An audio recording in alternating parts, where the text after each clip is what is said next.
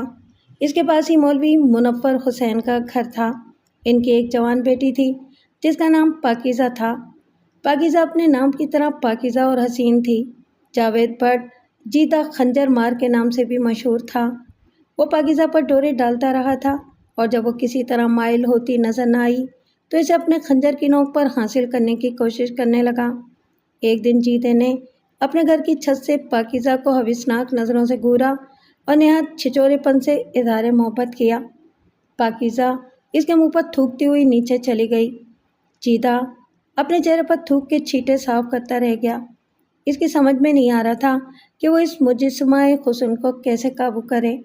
محلے میں مولوی منور حسین خاصے رعب و دبدبے کی حامل شخصیت تھے۔ جیتے کے لیے یہ ممکن ہی نہ تھا کہ وہ کھلے عام پاکیزہ پر دست درازی کرتا۔ جیتے نے اپنے دل کی بات اپنے دوستوں تنویر مسیح اور امجد حسین کو بتائی۔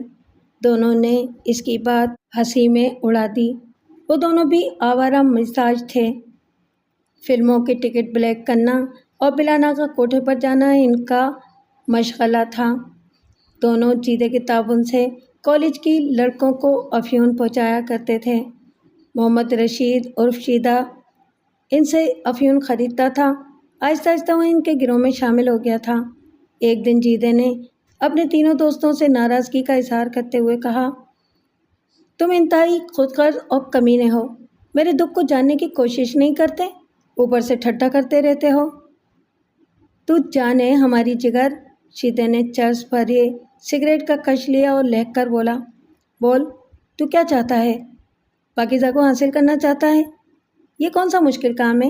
شیدے نے امجد حسین اور تنویر مسیح کی طرف دیکھا اور چٹکی بجاتے ہوئے بولا، تو گھبرا مت، اب سمجھ تیرا کام ہووے ہی ہووے۔ کیسے ہووے گا؟ تمہاری ایسی باتوں سے تو ہونے سے رہا۔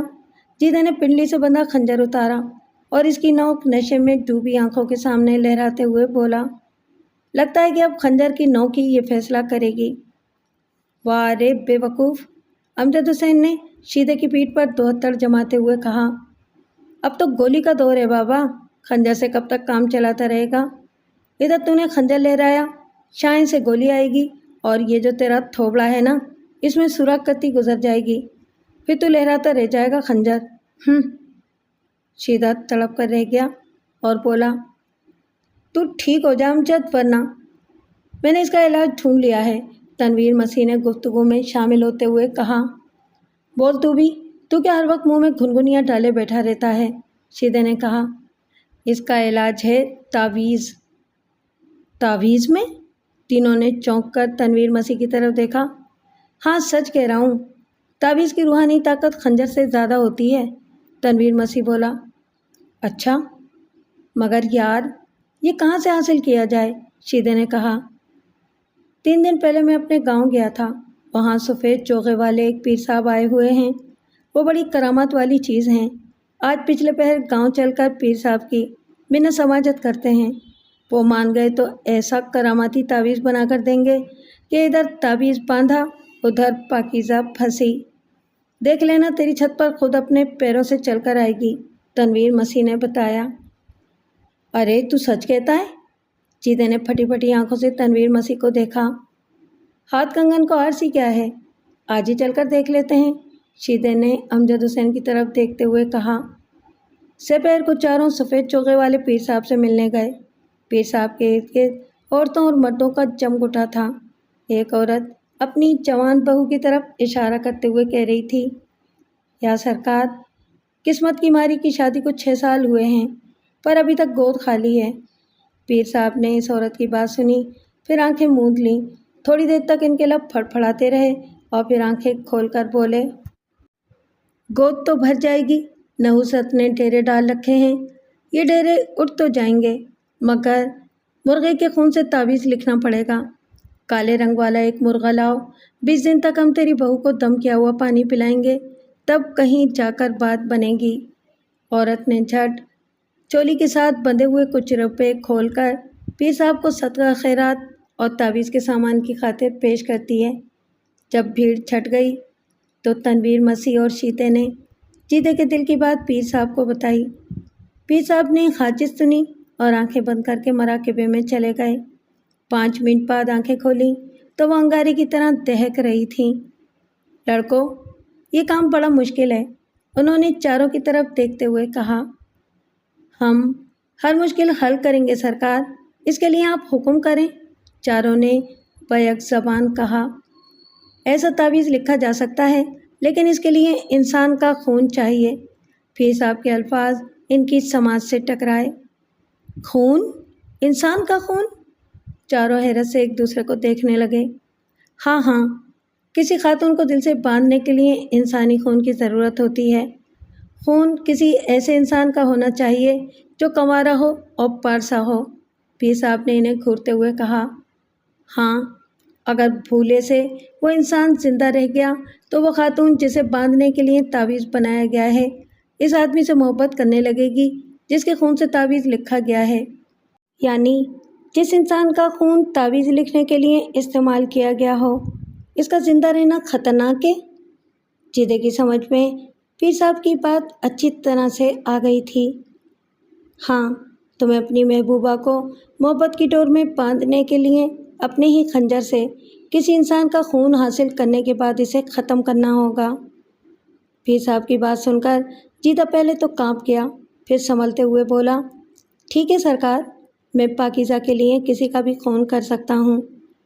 پیر صاحب کو ان کی فیس ادا کرنے کے بعد چاروں واپس آ گئے۔ وہ سوچ رہے تھے کہ اس مقصد کے لیے کس کی بھینٹ دی جائے۔ شیدے نے انہیں تجویز پیش کرتے ہوئے اپنے سابق ہم جماعت جہانگیر کا نام لیا، جس سے اس کو خدا واسطے کی دشمنی تھی۔ جہانگیر اکثر شیدے کو برے کاموں سے روکتا اور نماز پڑھنے کی دعوت دیا کرتا تھا۔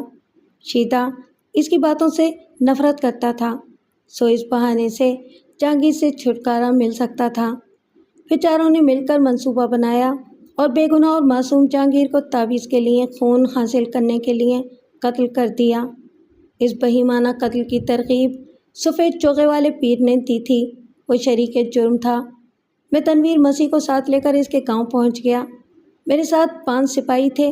اسے شاید معلوم تھا کہ گاؤں والے اس کے کالے کرتوتوں سے آگاہ ہو جائیں گے، لہٰذا وہ فراڈی پیر اس گاؤں سے کوچ کر گیا تھا۔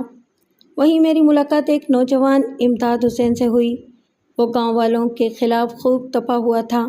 وہ پڑھا لکھا تھا اور لوگوں کو اس پیر کے کالے کرتوت سے آگاہ کرنا چاہتا تھا، مگر گاؤں کے بزرگ اور پیروں فقیروں کو ماننے والے اسے ڈانٹ پلا کر خاموش کر دیتے تھے۔ تمہیں کیسے معلوم ہوا کہ اس کے کرتوت کالے تھے؟ میں نے امداد حسین سے پوچھا۔ جناب، پہلی بات تو یہ کہ اسلام نے ہمیں غیر شرعی حرکات سے منع فرمایا ہے۔ یہ کیسا پیر تھا جس کا ہر فعل غیر شرعی تھا؟ دوسرا، یہ حرامی شخص نوجوان لڑکیوں پر نظر بد رکھتا تھا۔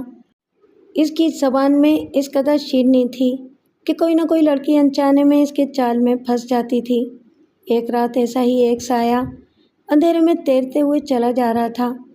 میری غیرت نے مجھے بے قابو کر دیا، یہ جانتے ہوئے بھی کہ پیر کے خلاف آواز اٹھا کر گاؤں میں رہ نہیں پاؤں گا۔ میں اس سائے کے سامنے آ گیا۔ میں ابھی کچھ کہہ بھی نہ پایا تھا کہ سایہ رک گیا۔ وہ میرے چچا کی بیٹی تھی۔ اس کا ایک بھائی حادثے میں مر گیا تھا اور دوسرا بیمار پڑا تھا۔ بہن دوسرے بھائی کی زندگی کی بھیک مانگنے کے لیے پیر کے ہاں جا رہی تھی۔ میں نے اس سے بات کی تو وہ ڈر گئی۔ بڑی مشکل سے اس نے بات کی اور روتے ہوئے کہا، امدادے، میں تو کرم دین کے لیے دعا کرانے جا رہی ہوں۔ دعا کرانے تو صبح کے وقت بھی جا سکتی ہے، اس وقت جانے کی وجہ؟ میرے سوال کا اس کے پاس کوئی جواب نہ تھا۔ اس کی زبان ہکلانے لگی۔ پیر جی کہتے تھے کہ دعا کا جو اثر رات کے وقت ہوتا ہے وہ دن کو نہیں ہو سکتا، کیونکہ جنوں کا شاہ رات کے وقت ان کے پاس آتا ہے۔ دیکھ پینو، میری بات غور سے سن، میں نے اسے سمجھاتے ہوئے کہا۔ جس بہن کا ایک بھائی مر چکا ہو اور دوسرا موت کے منہ میں پڑا کرا رہا ہو، اور جسے کسی نے بتایا ہی نہ ہو کہ خدا کے سوا اس کی مدد کرنے والا کوئی نہیں، اس سے ہمدردی کی آڑ میں کھیلنے والے بہت پیدا ہو جاتے ہیں۔ تو میرے چچا کی بیٹی ہے، کیا ہوا؟ میری چچا سے نہیں بنتی؟ خون کا رشتہ تو ختم نہیں ہوتا۔ تو میری بہن لگتی ہے۔ چل جا اپنے گھر اور خدا سے اپنے بھائی کی لمبی عمر مانگ۔ اپنے دل و دماغ سے پیر کی دعاؤں کو چھٹک دے۔ وہ تجھے کچھ نہیں دے سکتا سوائے بدنامی کے۔ میں نے جب دیکھا کہ اس پر کوئی دلیل اثر نہیں کر رہی تو اسے یہ دھمکی دی کہ تو نہیں جائے گی تو تیرے ماں باپ کو بتا دوں گا کہ تو رات کے وقت پیر صاحب کے پاس جا رہی تھی۔ اس نے بڑی دلیری سے کہا، تم کیا سمجھتے ہو مجھے؟ میں کوئی ایسی ویسی ہوں؟ ماں کو بتا کر آئی ہوں۔ اس نے ہی تو کہا ہے کہ جاؤ، یہ وقت دعا کی قبولیت کا ہے۔ میں حبرنکوں کی طرح اس جاہل لڑکی کو دیکھتا رہ گیا اور وہ چلی گئی۔ میں 2 گھنٹے تک اس کا انتظار کرتا رہا لیکن وہ نہ لوٹی۔ میں تجسس لیے پیر صاحب کے حجرے کی طرف دبے قدموں سے بڑھا، نہایت احتیاط سے دیوار پھلانگی اور حجرے کی ایک کھڑکی کے ساتھ کان چپکا دیے۔ اس وقت حجرے میں خوب اندھیرا تھا۔ اندر سے ابھرتی نسوانی سسکیاں میرے کانوں کے پردے پھاڑ رہی تھیں۔ میں شاہ جنات اور تعویذوں کی کرامات دیکھ کر پلٹ گیا۔ اپنی عزت و ناموس پر ہونے والے اس حملے کو سب سے چھپانے لگا، لیکن آخر کب تک؟ میں نے پیر کے خلاف آواز اٹھانا شروع کر دی۔ میرے آواز اٹھانے کا رد عمل یہ ہوا کہ عورتیں جوک در جوک اس کے حلقے میں آنے لگیں۔ یہ شیطان صرف پیر ایک بہروپیہ تھا، رات کے وقت نعتیں پڑھا کرتا۔ اس کی آواز میں بلا کا سوز تھا۔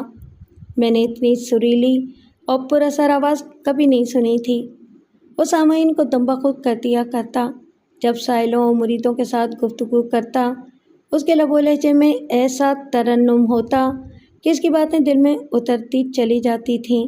اس کی آنکھوں میں جادو کا سا اثر تھا اور ہونٹوں پر ایسی مسکراہٹ جو سیدھے سادے دیہاتیوں، خصوصاً عورتوں کے دل مو لیا کرتی تھی۔ وہ 30 سال سے زیادہ کا نہیں تھا۔ چہرے پر خشخشی داڑھی نے اس کے سراپے کو ایک خاص قسم کی کشش دی ہوئی تھی۔ سفید چوغے والے پیر صاحب کا اصل نام کوئی نہ جانتا تھا، سب اسے سفید چوغے والی سرکار کہتے تھے۔ اس کا سب سے بڑا کمال یہ تھا کہ سائل کو اپنی مراد بتانے کی ضرورت نہیں پڑتی تھی، بلکہ وہ سائل کو دیکھتے ہی بتا دیتا کہ اس کی مراد اور مشکل کیا ہے، کیونکہ سائلوں کے روپ میں اس کے چیلے پہلے سے اسے بتا دیتے تھے۔ لیکن اس کمال کا مظاہرہ وہ 1 یا 2 کے سامنے کیا کرتا تھا، باقی سائلوں کو اپنی مراد خود بیان کرنی ہوتی تھی۔ دیہات کے معصوم اور سادہ لو افراد اس کے طریقہ واردات کو جان نہیں پاتے تھے اور عقیدت میں اندھے ہو جاتے تھے۔ وہ کم و بیش 1 ماہ سے گاؤں میں رہ رہا تھا۔ ان چند ہفتوں میں وہ ایک پراسرار انسان بن گیا تھا۔ ایک دن اس نے مجید کھوکر کی بیٹی کو دیکھا۔ کنیز فاطمہ نہایت خوبصورت دوشیزہ تھی۔ پیر نے اسے مغمور نظروں سے دیکھا اور مترنم آواز سے کہا، یہی وہ لڑکی ہے جسے مجھے شادی کا حکم ملا ہے۔ گھر والوں نے پیر کے گھٹنے چھو کر کہا، سرکار، اس سے بڑھ کر ہماری خوش نصیبی کیا ہوگی؟ گھر والوں کی رضامندی پا کر پیر نے اپنے ہی ایک مرید کو نکاح پڑھانے کے لیے کہا اور یوں کنیز فاطمہ سے اس نے شادی کر لی۔ اس پیر کے فریب میں آ کر کئی لڑکیاں اپنی عزت کھو بیٹھی تھیں اور اب اپنی بربادی پر نوحہ گناہ تھیں۔ پیر نے بدلتی ہوا کا رخ پہچانا اور ایک رات چپکے سے کوچ کر گیا۔ بعد میں گاؤں والوں کو ہوش آیا اور یقین کریں کہ ہمارے گاؤں میں آج تک 4 برسوں میں اتنی شادیاں نہ ہوئی تھیں جتنی 1 ماہ میں ہوئی ہیں۔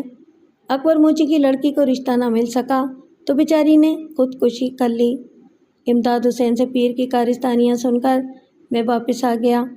ان چاروں پر 302 کا مقدمہ بنایا اور چالان کر کے جیل بھیج دیا اور خود پیر کی تلاش میں رہنے لگا۔ کئی ہفتے بیت گئے، سفید چوغے والی سرکار نہ مل سکی۔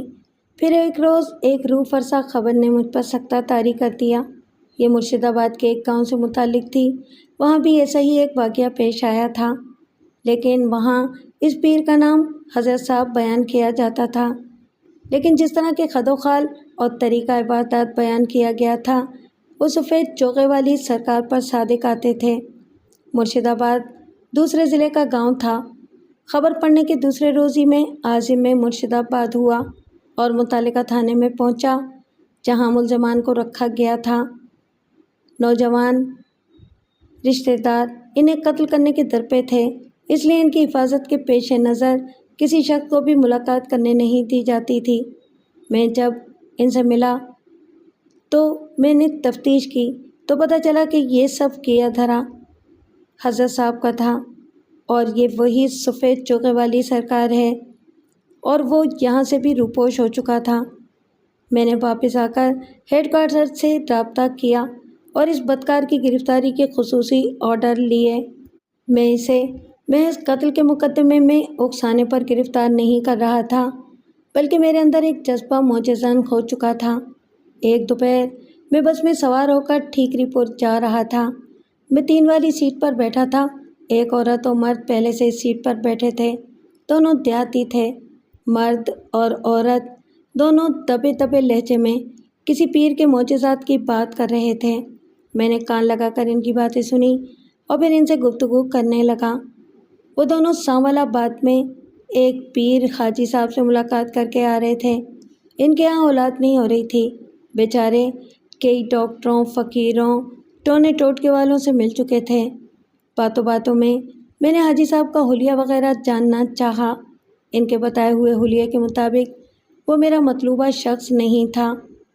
اب تو جو بھی کسی پیر کے بارے میں بات کرتا، مجھے اس پر سفید چوغے والی سرکار کا شائبہ گزرتا۔ ہمارے گاؤں، قصبوں اور شہروں میں ایک ایک نہیں، کئی پیر فقیر ہوتے ہیں۔ ان میں کئی واقعی صاحب کرامات اور اللہ والے ہوتے ہیں جو شریعت کی پاسداری کرتے ہیں اور سائل کو قرآن و سنت کی روشنی میں تعویذ اور عملیات کر کے دیتے ہیں۔ ٹھیکری پور میں مجھے ایک دیرینہ دوست رانا حیدر علی سے ملنا تھا۔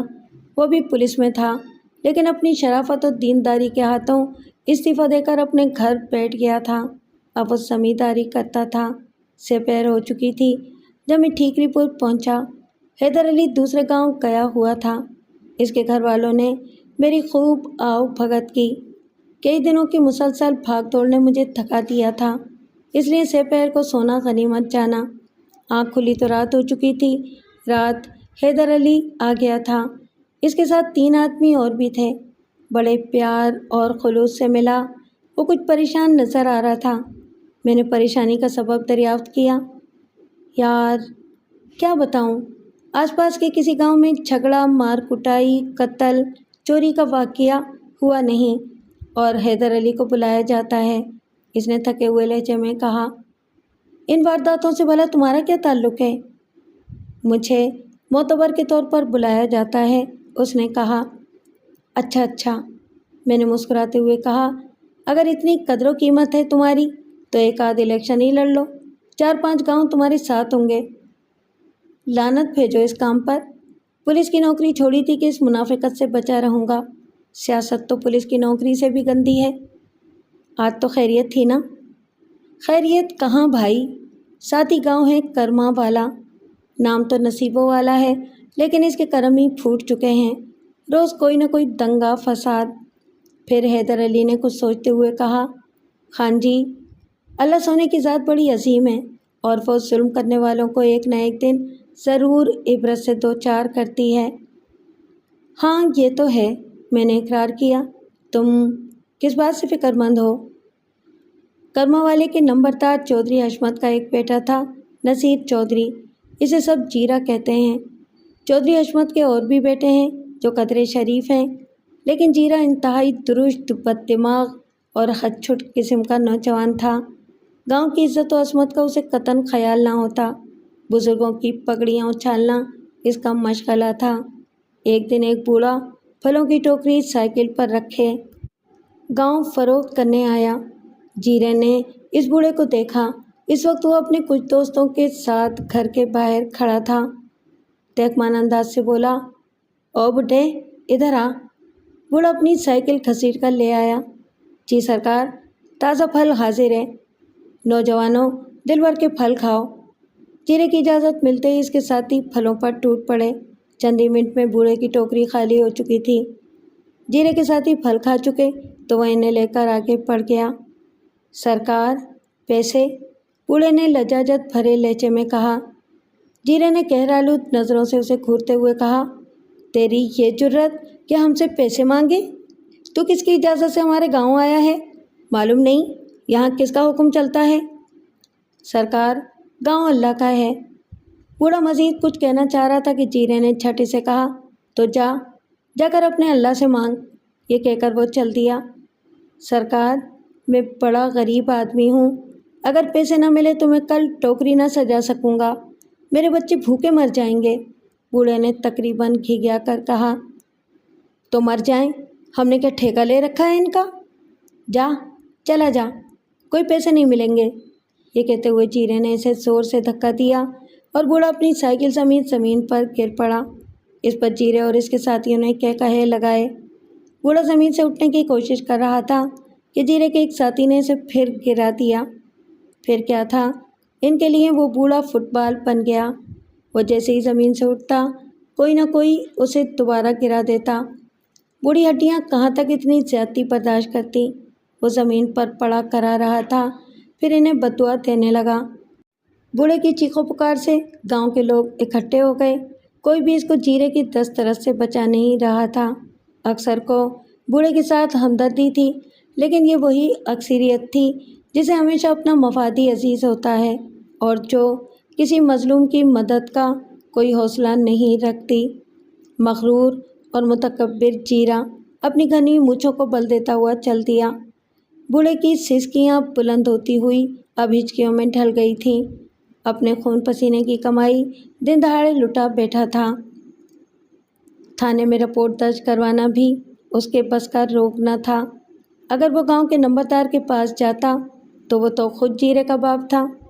اب اس میں اتنی سکت نہ تھی کہ وہ جیرے کے باپ کا بھاری ہاتھ سہتا۔ گاؤں والوں سے بھی کہنا بیکار تھا، ان میں ہمت ہوتی تو بوڑھے کو جیرے کے ظلم سے بچاتے۔ خیر، وقت گزرتا چلا گیا۔ جیرے کی زبان دراز ہو گئی اور ہاتھ کھلتا گیا۔ وہ اپنے علاقے کا فرعون بن گیا۔ کوئی نوجوان ایسا نہ ہوگا جو اس کی زیادتی اور مار کٹائی کا نشانہ نہ بنا ہو۔ یہ چند روز پہلے کی بات ہے۔ جیرے کا اپنے چچا زاد بھائی بشیرے سے جھگڑا ہو گیا۔ بشیرہ جیتا اور ٹھوس جسم کا مالک تھا۔ اس نے جیرے کی خوب ٹھگائی کی۔ لڑائی شاید طول پکڑ جاتی، لیکن بڑے درمیان میں آ گئے اور دونوں میں صلح کرا دی۔ دونوں نے ایک دوسرے کو گلے لگا کر عہد کیا کہ وہ آئندہ آپس میں نہیں جھگڑیں گے، مگر اگلی ہی صبح دونوں میں پھر ٹھن گئی۔ یہ گرمیوں کی ایک رات تھی۔ جیرا، اس کے ماں باپ اور بہن بھائی سب لوگ اپنی حویلی میں کھانا کھا رہے تھے۔ تیز ہوا کا جھونکا آیا، لالٹین بجھ گئی۔ جیرا اور اس کا چچا زاد دلاور چارپائی پر ایک ساتھ بیٹھے کھانا کھا رہے تھے اور راز و نیاز میں مصروف تھے۔ وہ نہ صرف یہ کہ ہم عمر تھے بلکہ ہم نوالا اور ہم پیالہ بھی تھے۔ دونوں کی آشنائی گاؤں کی ایک دوشیزہ اللہ رکھی سے تھی اور اس بارے میں دونوں کی رضامندی اور اتفاق تھا۔ اس وقت کھانا کھاتے ہوئے وہی ان کا موضوع تھی۔ لالٹین بجھنے سے اندھیرا چھا گیا، اس لیے چہرے کے تاثرات تو نظر نہ آ سکتے تھے، البتہ آواز سنی جا سکتی تھی۔ جیرے نے کسی بات پر دلاور پر پھپتی کسی اور پیار سے اس کے منہ پر ہلکی سی چپت بھی لگائی۔